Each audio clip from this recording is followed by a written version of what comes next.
Live from the National News Studio, Sri Lanka.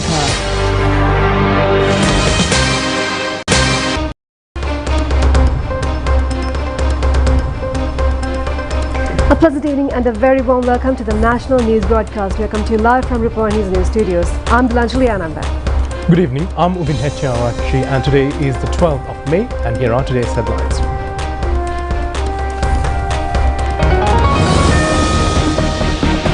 The President says the government employee salaries will be increased with next year's economic growth.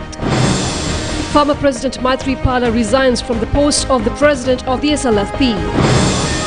Iran, who yearns for vehicles. Heavy showers in many parts of the island. Foreign migrant workers contribute $2 billion in the first 4 months of the year. 35,000 Palestinians killed in Israeli attacks.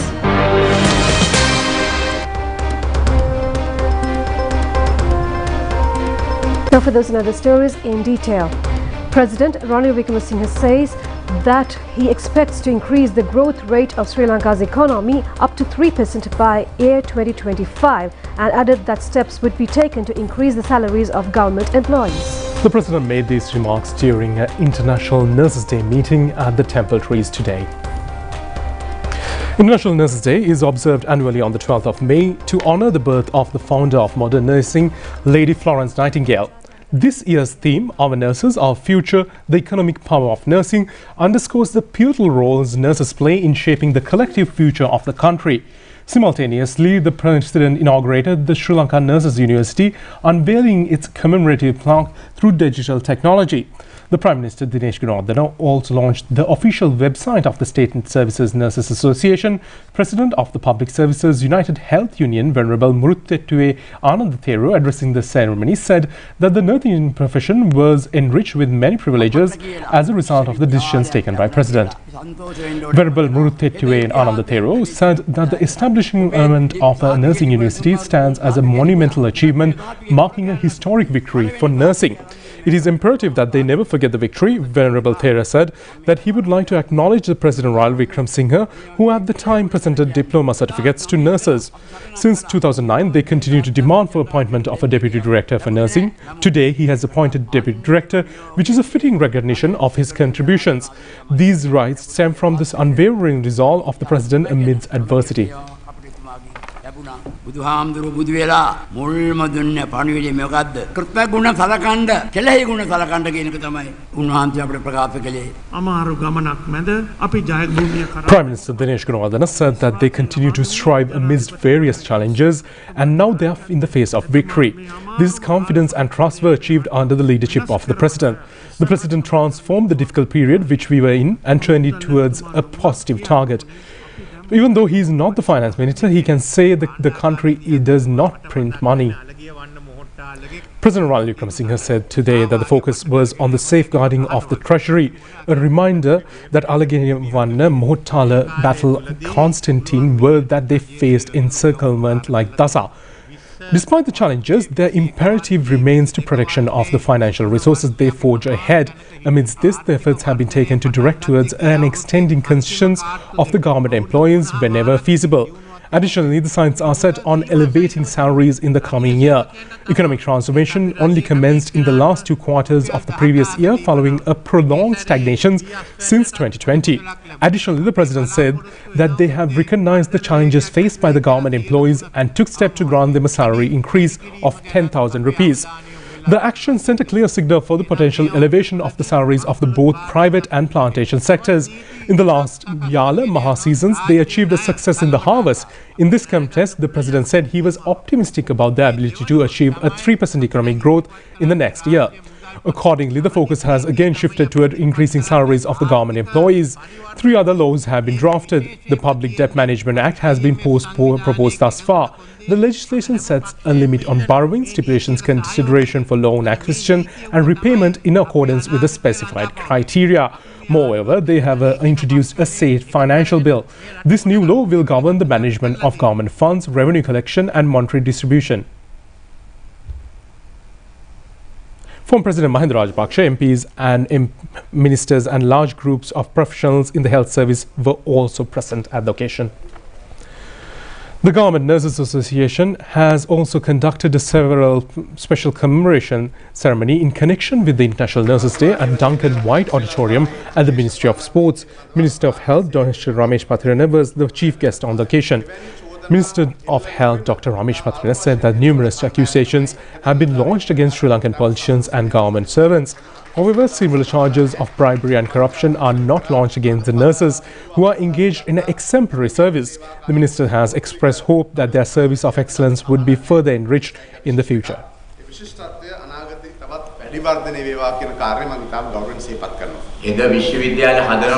Parliamentarian Dr. Ranjit Senaratne said that if Nurses University is to be built, it should be established as a world-acclaimed institution. He added that the service of such a university would be more relevant to a future than today. Dr. Senaratne also said that strong demand for the health profession and that it is a responsibility of Sri Lanka to fulfill that demand. President of the Government Nurses Association, Saman Ratnapriya, said that the country was turned bankrupt and it faced an economic crisis. The politicians were confronted with problems. However, there is no room to receive any relief. The World Mother's Day falls today. The theme is to fondly remember the virtues of mothers who sacrifice their lives for their children, withstanding all suffering. It is true that a particular day of the year is not needed to commemorate the goodness of mothers. Although we remember them every day, the World Mother's Day came into being more than 100 years ago. Traditionally, the second Sunday of the month of May of each year is reserved as the Mother's Day. In many countries, it is Mother's Sunday today. The day is being used to instill a sense of gratitude in the minds of children who fail to realize the human qualities and sacrifices of their mothers.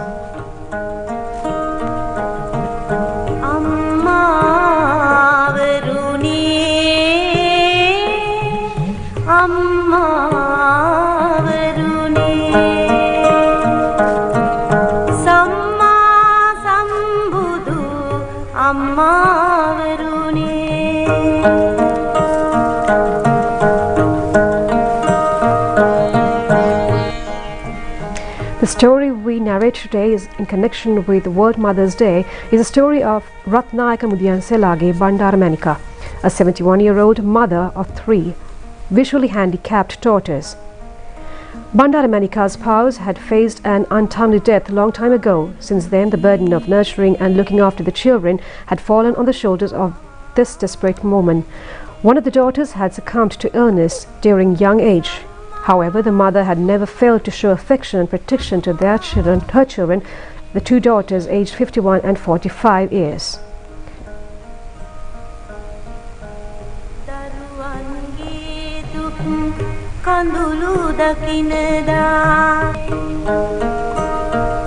Another woman of courage is the 86-year-old granny who guided children in crossing the street for more than 40 years. She had voluntarily helped children to cross the street with great caution in front of the school. A special felicitation ceremony has been organized by the Bandaranaika Vidyalaya in Hettimulla on behalf of the heroic mother Lily Margaret, alias Parakena Attamma, on her 86th birthday.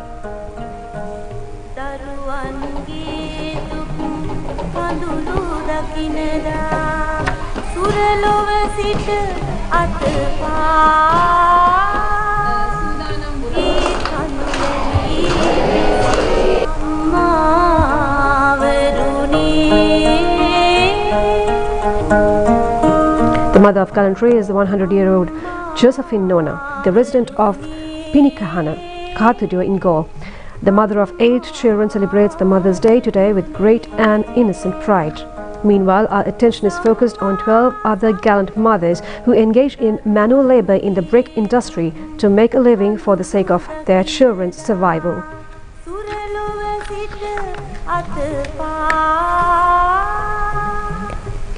The Sri Lanka Podujana Peramuna has issued a media release regarding the sale of government assets and businesses to the private sector.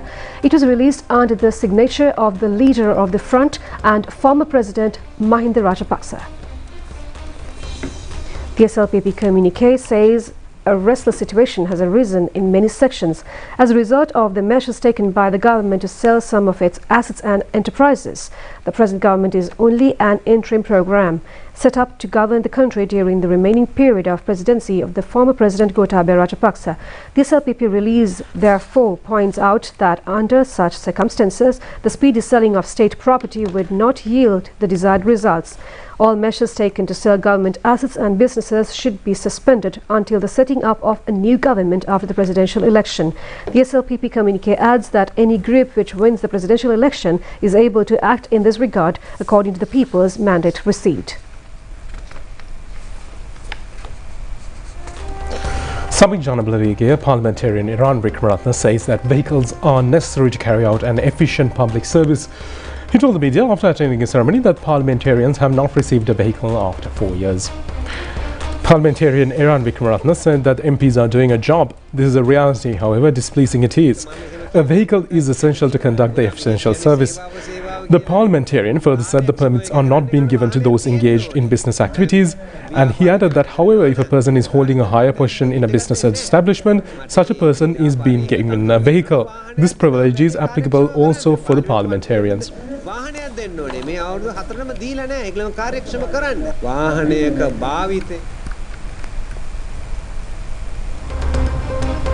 The Department of Meteorology forecast heavy rain in many parts in the island today. Certain locations are expected to receive rainfall exceeding 100 millimeters.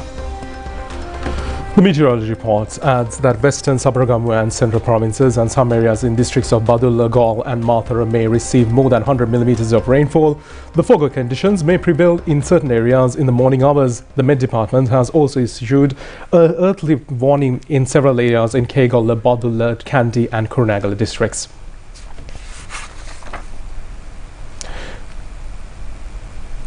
The thunder showers have also resulted in the fall of a massive soil mound in Viharagala in Haputale in the Colombo-Badulla main road. Our correspondent says that as a result of vehicle transport in the road has been restricted to a single lane. The police request motorists to drive with caution, especially under rainy and foggy weather conditions. Minister Dr. Bandula Gunawardena says what the presidential candidates should debate first is on how to bring forward the country with the economic crisis. He has made these observations at the presentation of appointments at the Sri Lanka Transport Board yesterday. Permanent appointments were presented on this occasion to 1,605 drivers and conductors who were employed on contract basis since year 2018 at the SLTB. A gathering including parliamentarian Gamini Lokuge and officials of the SLTB were present. Minister Dr. Bandula Gunawardena said that the daily revenue of the government is 8.42 billion rupees. The government's daily expenditure is 14.67 billion rupees. Therefore, every day the government is facing a shortfall of 6.25 billion rupees. Every government has been withstanding this burden for many years. Minister Bandula Gunawardena said any presidential candidate hoping to govern the country in future should first of all debate on this crucial issue. In the meantime, former President Maithripala Sirisena has resigned from the post of President of the Sri Lanka Freedom Party. Maitri faction, which represents one of the two groups in the party, has appointed Vijayadasa Rajapaksa as the new party president. The decision was taken at a meeting presided over by Maithripala Sirisena in Pitakote today. Kirti Udavatta was also appointed as the acting secretary of the party at the meeting. Former President Maithripala Sirisena said that he wished to inform the resignation from the post of the President of the Sri Lanka Freedom Party. He also pledged to extend his maximum support for any decision taken by the party in the future.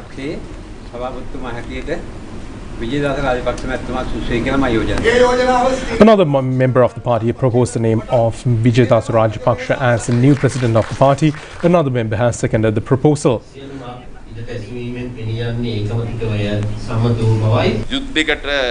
Former President Maithripala Sirisena said that when one goes to war, that person should be given a fine sword. He added that he would give everything in his possession. SLFP said that the President Vijayadasa Rajapaksa that there are no factions in the SLFP and only one group exists. All of them have attended the meeting. He also said that less than 10 persons hold a different view. Vijay Rajapaksa further said that he hoped this group would also join them to go on a very long journey by thinking of the interest of the country. He also said that he was appointed with the post of permanent president of the party and that he is no longer an acting president. Meanwhile, the acting secretary of the other half of the SLFP, Duminda Dissanayake, in a communique said that Maithripala Sirisena has no right or privilege to convene a meeting of this nature. The media release adds that this meeting is contrary to the accepted methodology as well as to the charter of the party. Acting Secretary of the SLFP, Duminda Dissanayake, said that a group which was subjected to censorship has illegally convened the meeting and elected themselves to the party positions. Duminda Dissanayake also said no position in the SLFP has changed today. He also said Maithripala Sirisena should be illegally removed from his post. He added that he is destroying the party today by giving the party presidency to an SLFP member.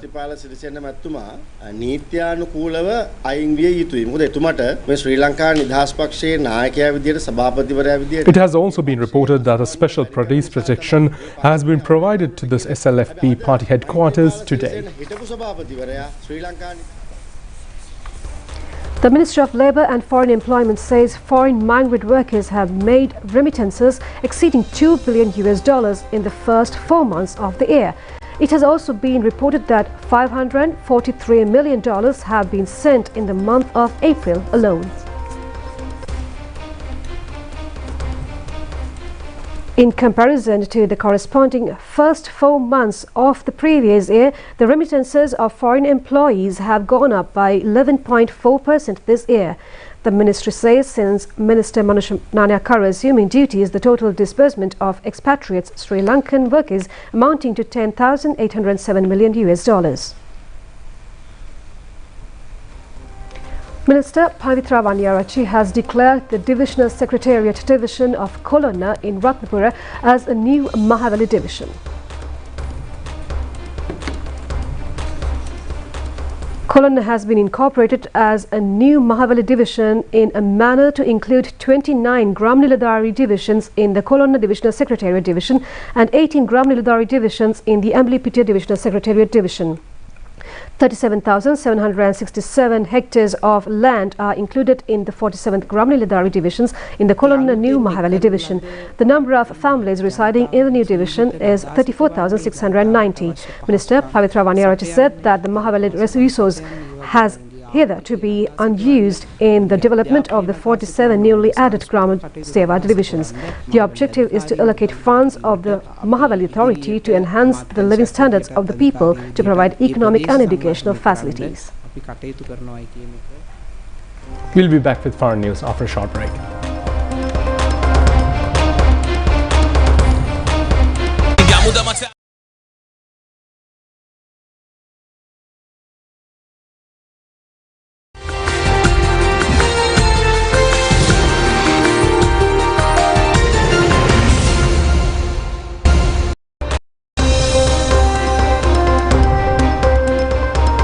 But the Palestinian death toll from Israel's ongoing offensive on the Gaza Strip has surged since last October to over 35,000 people, according to Palestinian Health Ministry.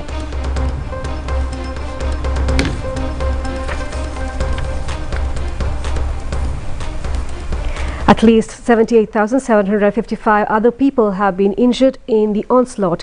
The ministry added in a statement Israel was waged on an offensive on the Gaza Strip since a cross-border attack by the Palestinian militant group Hamas last October 7th, which killed some 1,200 people. Tel Aviv has also imposed a blockade on the Gaza Strip, leaving its population, particularly residents of northern Gaza, on the verge of starvation. More than 7 months into the conflict, vast swaths of Gaza lay in ruins and amid a blockade of food, clean water and medicine. Thousands of Palestinians have been forced to flee from across Gaza, including Jabalia, Beit Lahia and Rafah, after Israeli military ramped up offensives in the Palestinian enclave. The United Nations Agency for Palestinian Refugees said 300,000 people have fled Rafah since the operations began in the region, with most heading to the heavily damaged nearby city of Khan Yunis, where some 450,000 people are already living in squalid conditions. Meanwhile, most student demonstrations have taken place in Spain, the Netherlands, among many others, demanding for peace and the right of the Palestinians, with some leading to clashes and arrests. Thousands of people took to the streets of Spain's capital, Madrid, showing support for the Palestinians and calling for an end to the Israeli offensive in Gaza. Inspired by demonstrators at US campuses, more campuses have sprung up in the universities in Spain. More than 300 were killed in Afghanistan flash floods, while many others remain missing. Afghan authorities are scrambling to rescue the injured. The Taliban Ministry for Refugees said today that the death toll from the flooding in the northern Afghanistan was 315, with more than 1,600 people injured. The UN World Food Programme said that the worst hit province was Baghlan, where more than 1,000 homes have been destroyed. The UN agency said that it was distributing fortified biscuits to the survivors of one of the many floods that hit the country over the past few weeks. Heavy rains on Friday led to flooding in several areas of the country. Apart from Baghlan, the provinces of Badakhshan and the northeast and central Go and the western Herat have been hit heavily. The UN's International Organization for Migration said that there are more than 200 people who were killed and thousands of homes were destroyed or damaged in Baghlan alone. Since mid-April, floods have killed about 100 people in 10 of the Afghan provinces, with no region entirely spared, according to the authorities. Farmland have been submerged in countries where 80% of more than 40 million people depend on agriculture to survive. Mali has been suffering from an intense heat wave affecting schools, normal functions and life in various sectors. Schools have seriously affected in Mali's capital of Bamako, as the government decided to cancel afternoon classes to protect pupils. At schools, the packed and not so well ventilated classrooms crowded with students and faculties, making the indoor temperature so close to 50 degrees Celsius. Regular power cuts across the country are making the situation even worse, as the country's state power company failed last year. Among the most affected is the informal sector, where traders can hardly afford generators. The tough heat wave, however, has brought massive opportunities to cooling-related businesses.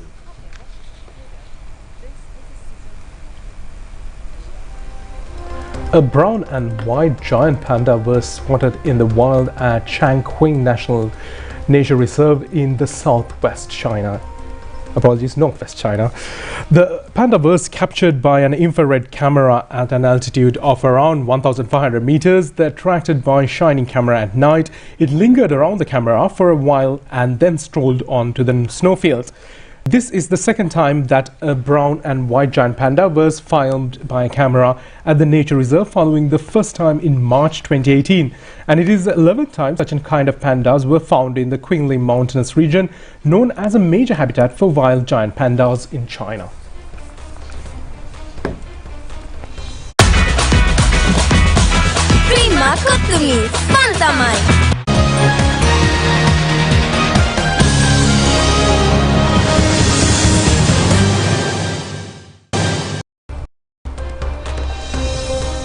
Non-sports news, Kalinga Kumarage of Sri Lanka won the gold medal in the men's 400-meter running event in the Kinami Michitaka Memorial Athletic Tournament in Japan.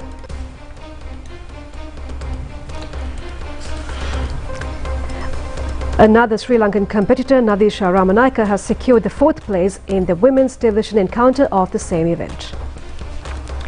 4 Sri Lankan athletes have represented the country in the 11th Kinami Michitaka Memorial Athletic Tournament. Kalinga Kumarage has recorded the best timing of 49.92 seconds. Nadisha Ramanayake has finished the event with a timing of 4.02 seconds.